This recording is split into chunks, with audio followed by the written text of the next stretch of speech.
अस्सलाम वालेकुम वरहमतुल्लाहि वबरकातुहू। मोहतरम नाज़रीन, जैसा कि आपके इल्म में है कि हमारी मजहबी और मिली तंजीमों की तरफ से पूरे मुल्क में वक्फ तरमीमी बिल 2024 के खिलाफ आंदोलन चल रहा है, तहरीक बरपा है।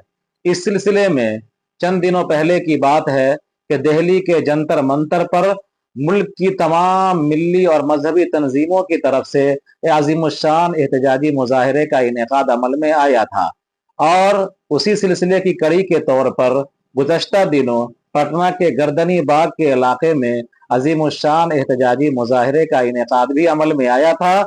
इन दोनों मुजाहरों में हमारे मुल्क की तमाम मिली और मजहबी और समाजी तंजीमें शरीक थीं। इसी सिलसिले को आगे बढ़ाते हुए ऑल इंडिया मुस्लिम परसला बोर्ड ने हिंदुस्तान के तमाम मुसलमानों से अपील की है कि आज रमजानुल मुबारक का आखिरी जुमा है। इसको उर्फ आम में जुमातुल विदा कहा जाता है।